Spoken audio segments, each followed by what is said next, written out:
Hey guys, it's Lotus and welcome back to another video. Today, we're going to continue on with our read-along of Urha. So, let's jump right into chapter 26. This Venerable One's first meeting with him. The sun climbed higher in the sky, and more people came by the inn to eat. Moran found it noisy downstairs, so he had the attendant bring the dishes he'd made up to his room. He did invite Chuaning in the end. Shizun was the highest ranked after all. Moran was no emperor of the human realm right now, so he had to play by the rules. 3 bowls of steamy noodle soup sat on the square beach table. He'd made the noodles himself, smooth and chewy, much better than what you could buy outside. Thick cut slices of beef were piled on top, along with fried sausage, fresh and tender pea shoots, plump napa cabbage, and golden colored egg floss, the colorful ingredients artfully arranged. But the most noteworthy thing was not the dewy greens, the generous cuts of meat, or even the abundance of ingredients. It was the broth that had been simmered on a low fire for 4 hours. The milky white broth had a layer of sesame chili oil on top. Moran had ground the hot and numbing spices himself into a stone grinder and simmered it with the broth for a rich taste and tantalizing aroma. He had used copious amounts of both chili oil and peppers, thinking about Shumei's love of spicy foods. Watching Shumei dig in with relish now, Moran's grin stretched even wider. He stole a few glances and couldn't resist asking, "Is it good?" Shumei said, "It's delicious." Chuaning said nothing, still wearing a gloomy face like the heavens owed him 100 mountains made of gold and silver. Moran was quite pleased with himself. "Then, just let me know whenever you want to eat it again. I'll make it for you." Shumei's eyes were watery from the spiciness when he looked up to smile at Moran, expression gentle. Faced with such a beauty, if it weren't for Chuaning sitting on the side, freezing half the room with his mere presence, it might have been difficult for Moran to decide between eating the noodles in his bowl and eating Shumei. Shumei didn't eat much of the pea shoots and sausage, but the beef and cabbage were quickly gone.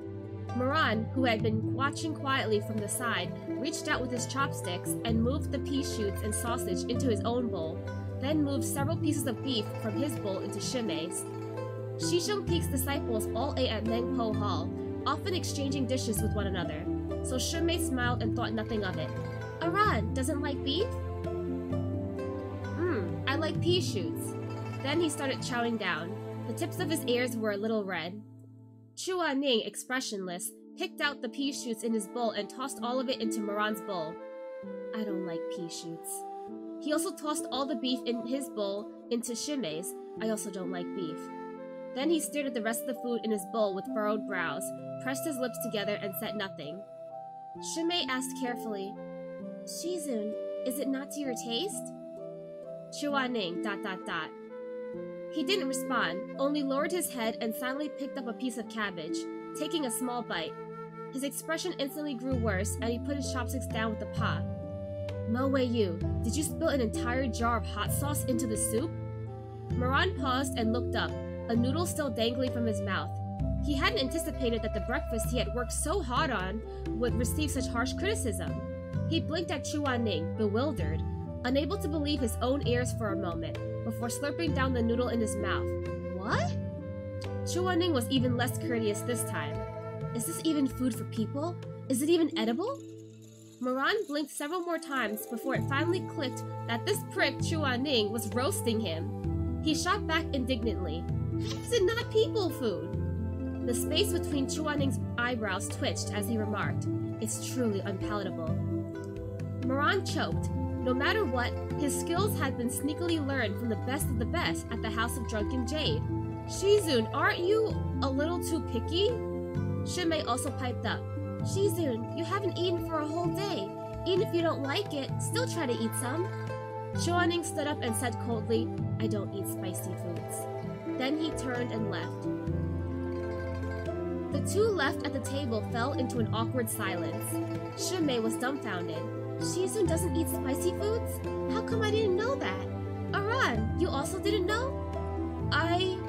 Moran stared blankly for a while at the noodles that Chuaning had left basically untouched, then nodded. I didn't know." That was a lie. Moran knew that Chuaning couldn't eat spicy food. It was just that he'd forgotten. He had been tangled with this person for the greater part of his previous life after all. He knew exactly what foods Chuaning liked and disliked, but he didn't bother to keep it in mind, so he never remembered. Chuaning returned to his room and lay down, still dressed. He faced the wall with his eyes wide open, unable to sleep. He had lost a lot of blood and used too much spiritual energy. On top of that, he hadn't had a single bite to eat since yesterday. His stomach had long been empty and felt awful. This person didn't know how to take care of himself at all. He was in a bad mood, so he simply didn't eat, as if he could fill his stomach with anger instead. He didn't know what he was angry about, or rather, he didn't want to know.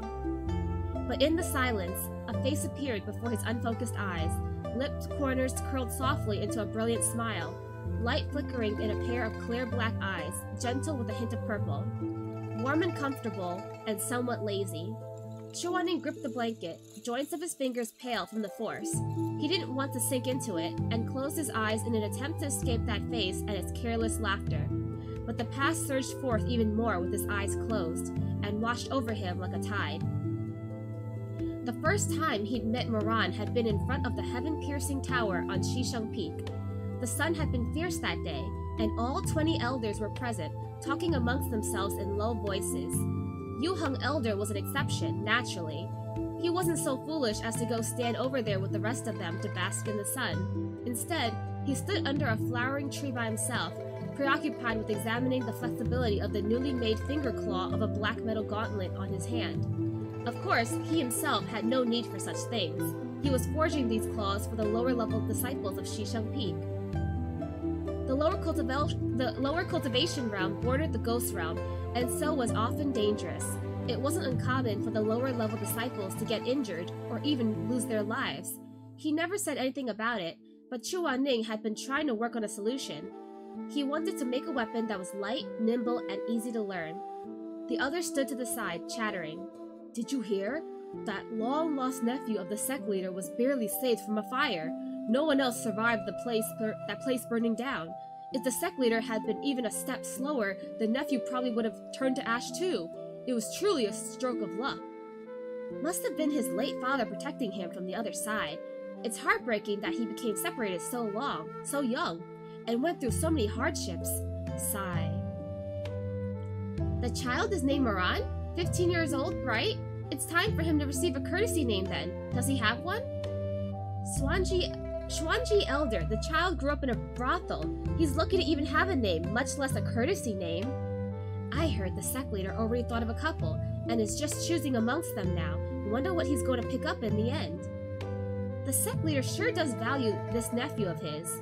You don't say. Not just the sect leader either. Even the madam dotes on him endlessly. Heh.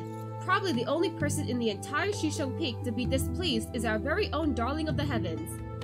Tanlong Elder, you mustn't speak with such indiscretion. Haha, my bad, I slipped. But our darling of the heavens runs wild and pays little mind to propriety, disrespects elders, and lazes about idly all day with an air of bored entitlement. He truly does lack some discipline. Tanlong Elder, how much have you had to drink today?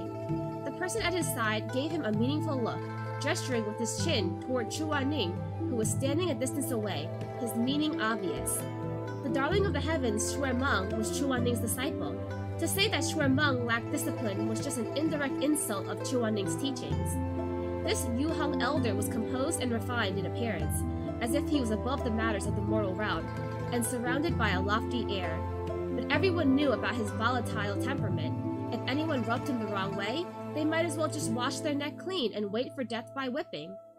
Chuaning heard every word of their gossip, but he paid them no mind.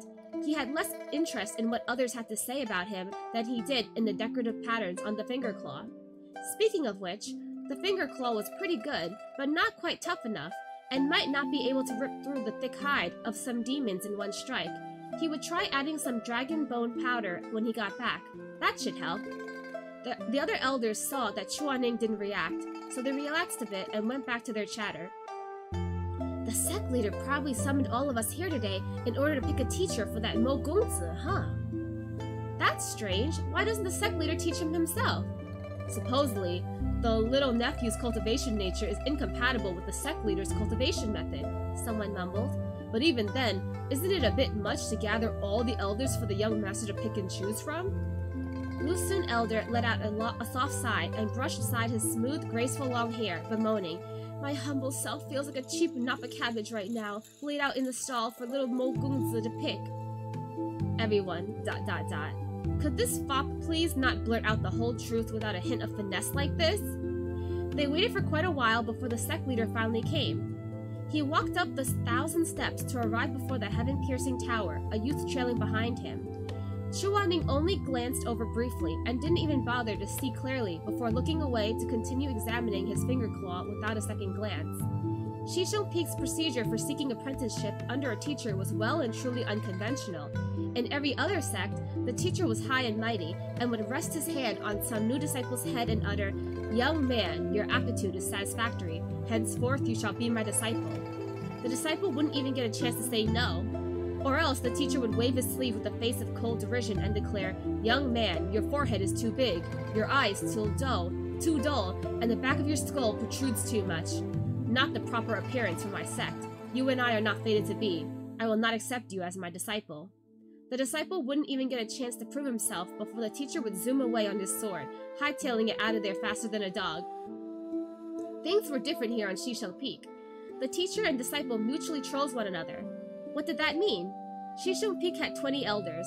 When a new disciple entered the sect, they would first spend a period of time living alongside everyone and weighing their options before delivering a letter of intent to an elder, expressing their desire to seek apprenticeship. If the elder accepted, then everything worked out perfectly. If the elder declined, the disciple could continue badgering until either the elder gave in or the disciple gave up.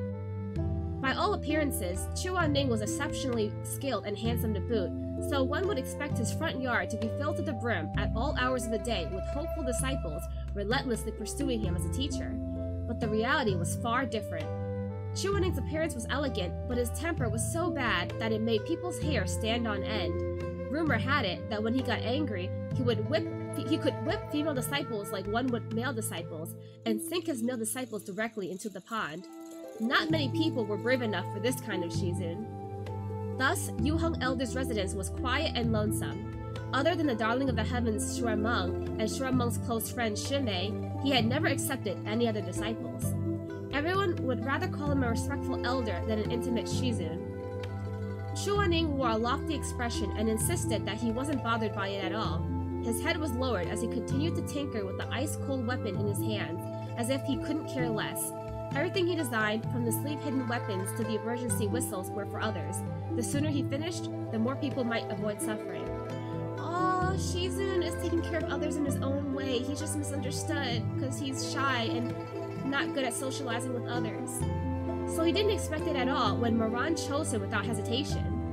At the time, his brows were furrowed as he stroked the thorns on the finger claw, pondering on how to improve them and not even paying any attention to what the sect leader and everyone else was saying. Without him noticing, everything had grown quiet. Only after having thought of a method of improvement did Chu Wanning suddenly realize that the surroundings that had been buzzing with conversation a moment ago seemed a little too quiet. So he finally moved his gaze away from the finger claw and looked up with some impatience and incomprehension. That was when he saw a face, so brilliantly lit by the sun as to be nearly dazzling. A handsome youth, head tilted back, was looking up at him. The corners of the youth's lips were curled into a faint, lazy smile, and a pair of dimples decorated his cheeks. A bit of a marketplace's smell of smoke and fire, and a bit of guileless innocence. A pair of purple-tinted black eyes stared unblinkingly at him, filled with fervor and curiosity both. He was new and didn't know the rules, and stood so close that it was almost impudent.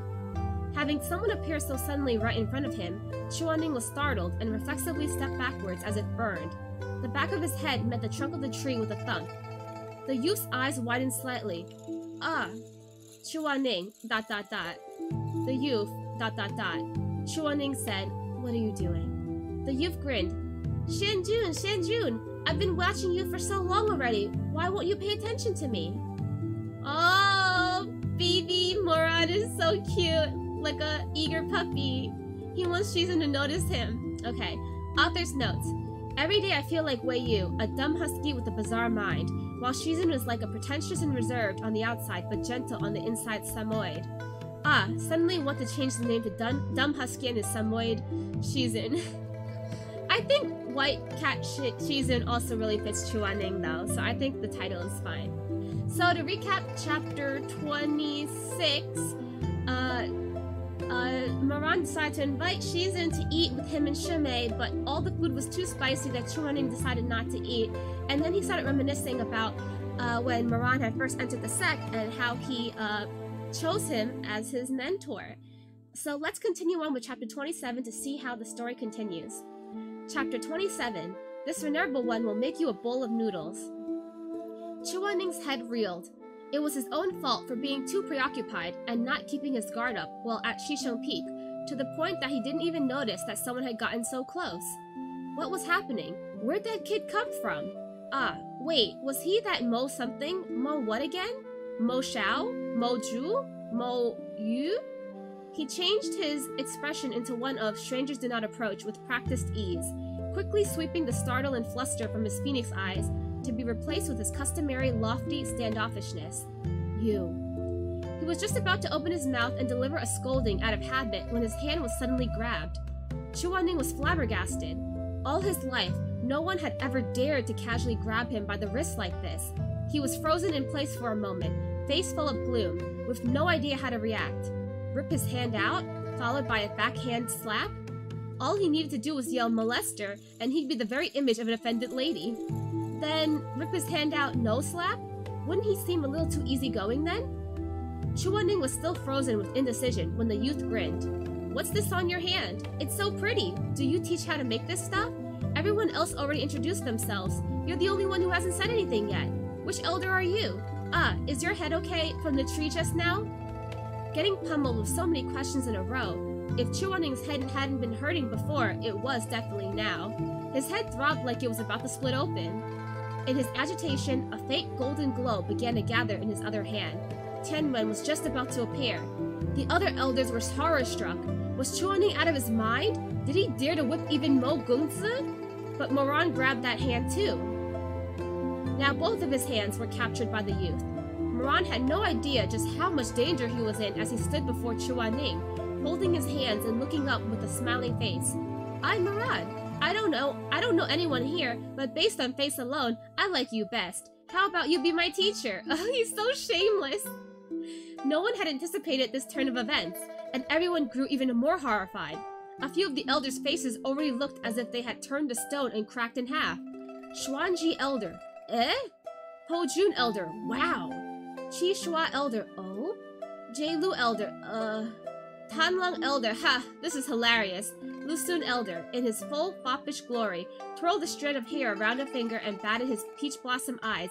Ayya, the little Gungzi sure is bold, truly young and courageous, to dare grope even Yu Hung Elder's ass? Could you please not say it so nauseatingly like that? Qisha said with disdain. Lu Sun gracefully rolled his eyes, humming. I'll say it in a more refined manner then. Truly young and courageous to dare grope even Yu Hung Elder's derriere. Qisha. ... Just kill him and be done with it.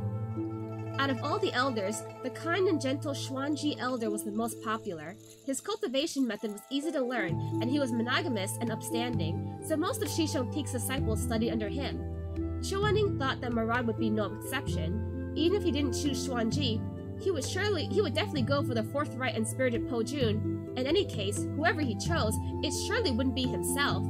But it was him that Moran stood in front of, mere inches away, face full of intimacy and fondness, things that he was wholeheartedly unfamiliar with. He felt that he'd been designated the comic relief role out of the blue, and found himself suddenly flustered for no reason at all, and at a complete loss for what to do. Chuaning only knew how to deal with respect, fear, and loathing. Something like fondness was far too difficult. He rejected Moran immediately and without thinking. Moran stood in place, stunned, a pair of eyes under those long eyelashes unexpectedly dejected yet unresigned.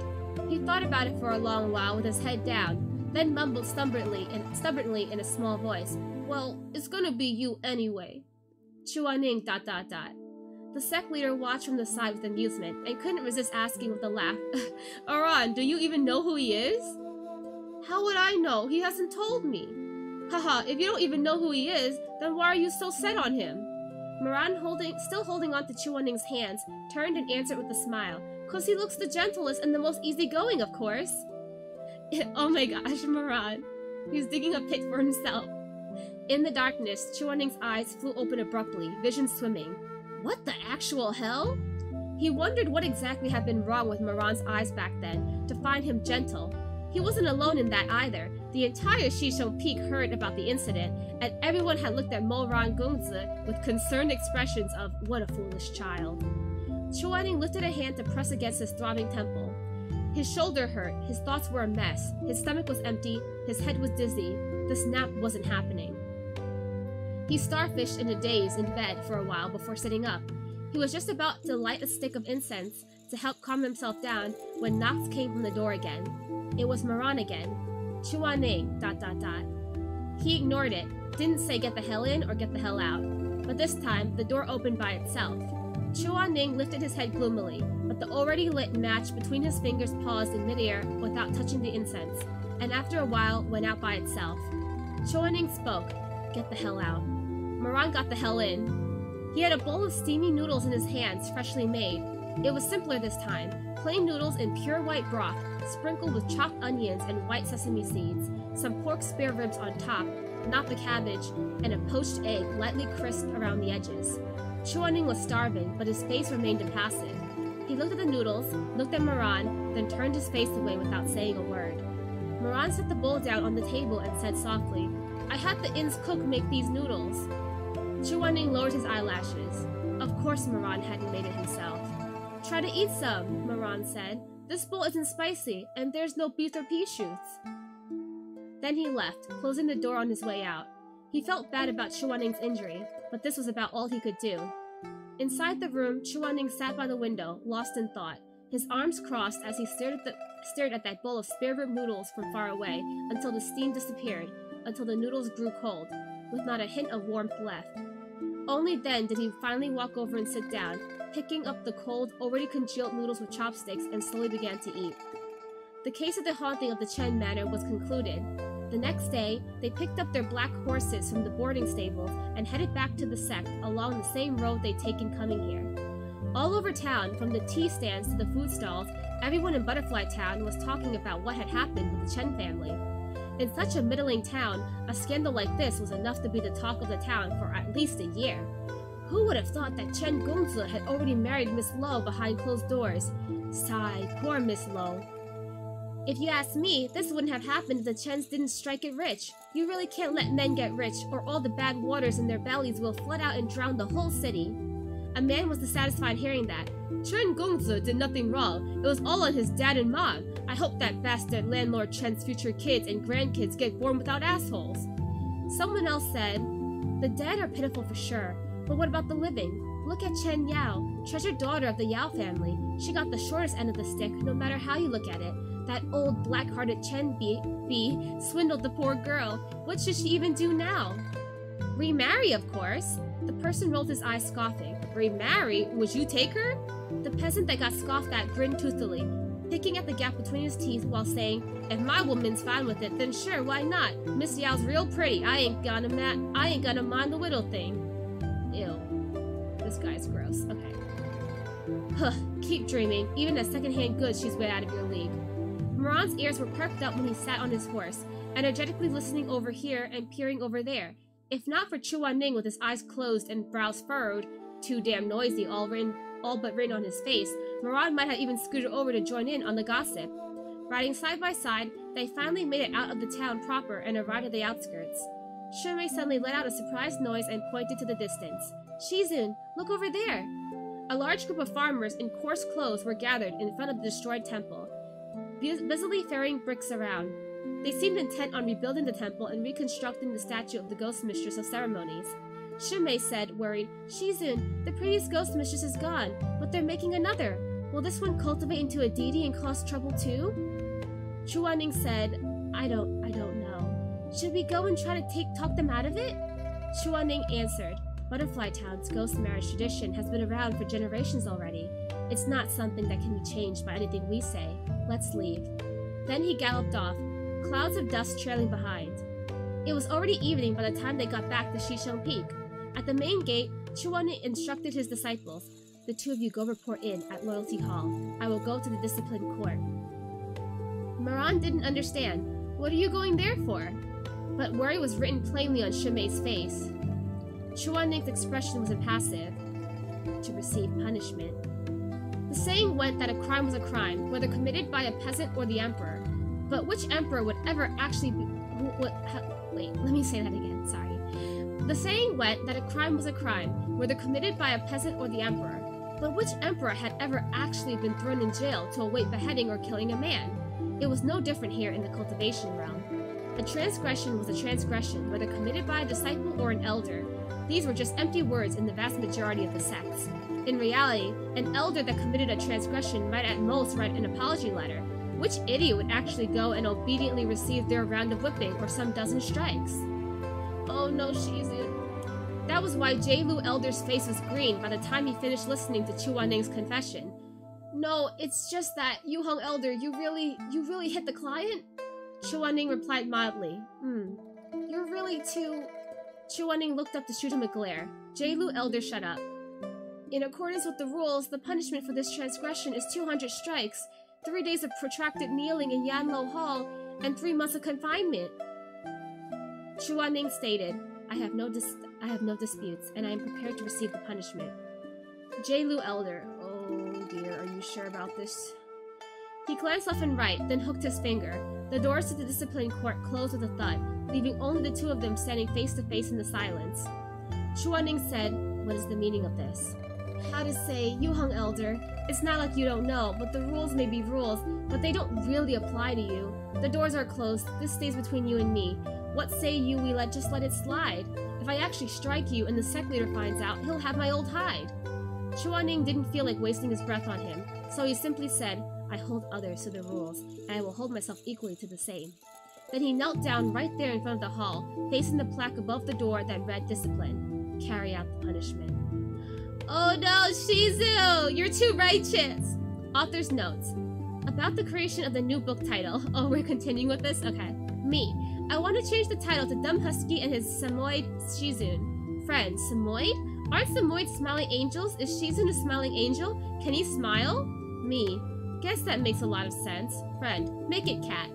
Then it was changed to Dumb Husky and his white cat Shizun. After typing these words, my mind kept playing, oh, Black Cat Detective, oh, Black Cat Detective. In the future, we can make animal personification mini theaters. Ooh! Big white cat Shizun, Japanese Spitz Shimei, Husky Moran, and little peacock Shuameng. Oh, that'd be so cute! Okay, so that's the end of chapter 27. So to recap, Chuaning finished flashbacking about how he first met Moran and how Moran brazenly declared that Chuaning would be his Shizun because he was gentle and easygoing looking. Little did Moran know he had made a big mistake. Or maybe not, because Shizun does end up being his wife later on. And then at least Moran came to check up on Shizun since he knew he didn't eat, and he brought him some noodles. Although Chuaning still felt embarrassed and had his pride, so he didn't eat the noodles until they were cold. And then after they traveled back to Xishan Peak because their client, the Chen household, is done with pretty much. And Chuaning submitted himself to the discipline hall. He wants to take responsibility for whipping landlord Chen when he really didn't have to, but he feels like he has to set an example, so he's asking to be whipped and put in isolation. Oh, poor Shizun. He was just being empathetic and was carrying out justice in his own way, and now he's also punishing himself for his transgression. Moran better find out about this and better be nicer to his Shizun, okay? Anyway, that was the end of chapter 26 and 27. I hope you enjoyed, and we will find out what happens in the next read along. See you guys next time. Bye bye.